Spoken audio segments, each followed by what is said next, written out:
Alright everyone, now that the curtain has been completely pulled back, I hope that the warnings that I've been giving since 2016 have sunk in more people's minds, which is that if you're not using alt-tech in some form or another at this point, you're brain dead. You will be purged probably from mainline tech. No, it does not matter if you follow the rules. What we've seen over the last few years is that the rules change so constantly and so suddenly and are so arbitrarily defined and implemented that it doesn't matter. You can't win the game if the opponent cheats. That's basically, we're playing a lopsided game if we're using big tech platforms. The only further usefulness at this point of Twitter and YouTube and sites like that, because it's quite clear that your existence there is tenuous, is to popularize other sites that are better.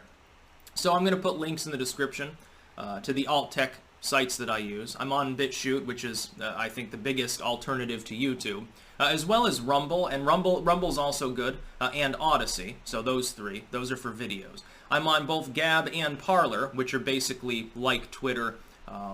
Gab has a bit of extra functionality. I think they have a live streaming service now. I probably should check it out at some point. When you're not long for the world on mainline tech, because billionaires have decided to essentially usurp your government and stage a big tech coup. What we're seeing right now is a coup. It's a coup by billionaires, not by Trump fans. Although they're trying to everything they can, the MSM and big tech, to cast it off the other way.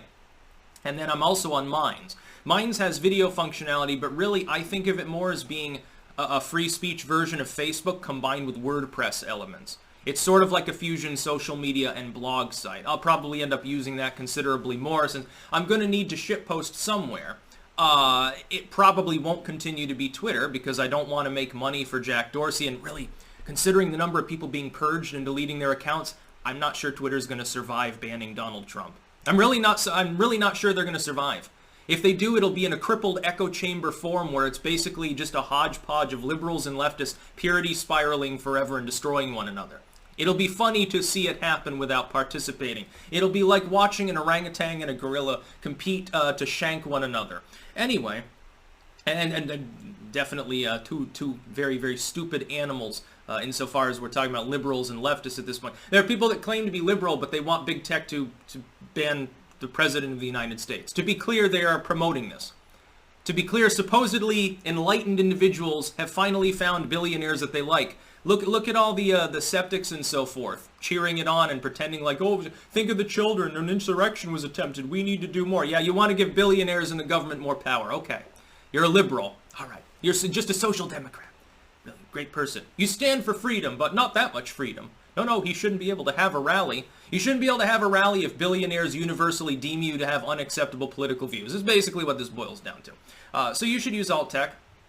For bigger creators, sorry, but you've missed the train. Some of you got on the train, you're riding with the clankers on BitChute or whatever, that's wonderful. These sites are going to skyrocket in both size and value, those that survive the upcoming alt-tech purge. Some of them will do better than others. I'm not going to say which ones I'm hedging my bets more on than others, because that would be unfair, and I don't want to disenfranchise the audience on any site that I'm using.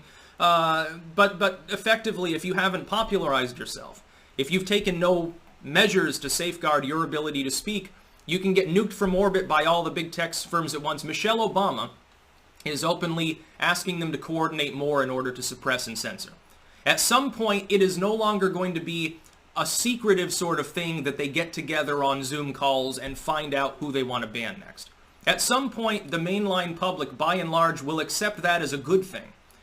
Years ago, like when they nuked InfoWars, I told people, it is obvious, based on the timing of the bans involved, that there was direct coordination between tech billionaires.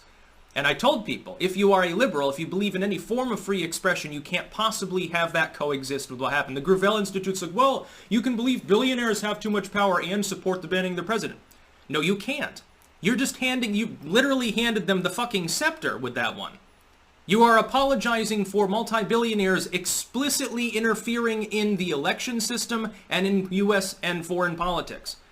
Don't you think that's how wars and shit begin? Of course it is. Happened after 9/11. Yeah, we need to give more power to corporations and to the government. We need more contractual grants and hand-washing between them. Alt-tech's not involved with it. So I'm going to be using alt-tech more. I will probably start making more alt-tech exclusive content Definitely once live streaming is a thing on BitChute, Rumble, or both, I'll be using them, not YouTube. By the way, I will be streaming later today. To be clear, when the President of the United States gets nuked off of Twitter and banned at least temporarily across basically the whole internet, when the curtain has been completely pulled back, and I don't think that you can pull it back any further without pulling it literally, fucking ripping the tapestry, don't you think that's of import? By the way, the Capitol invasion's not like another 9/11. It was a bunch of people taking fucking selfies and pissing in the hallways and trolling Nancy Pelosi by carrying her podium around. By and large, it really was a mostly peaceful protest. It devolved into a riot, partially because of the Capitol Police's actions. That being said, it's become meaningful. This is the most meaningful news that we've seen in our generation. It's bigger than anything we've seen before. Big tech billionaires, to get this through people's skulls, have just explicitly banned the President of the United States while he is in office from speaking because he held a rally. That is what happened the other day.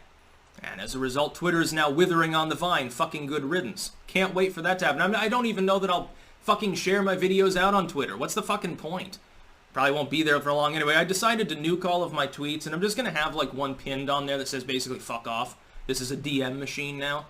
For direct messaging, it's better than anything, other than Facebook, and that's only for if you use a smartphone, which I avoid like the fucking plague. Lamestream Tech has made it clear they don't intend to follow even the most basic constitutional principles. I love it when supposedly liberal individuals, who supposedly have all sorts of degrees, the whole alphabet of degrees, and yet not one of them understands the philosophical underpinning of the First Amendment goes beyond its constraint of government. Not a single one of them appears to understand this. And fewer still appear to appreciate it, even if they do get it. They're like, well, there's an exception. That's like after 9/11 saying, well, the government's not supposed to spy on you without a warrant, but this is an exception. Things are different now. Think of the children. Every single goddamn time shit happens in our society, that's the excuse. God, see through the propaganda for once in your miserable, cretinous, lemming-like lives. That's about all. Peace out.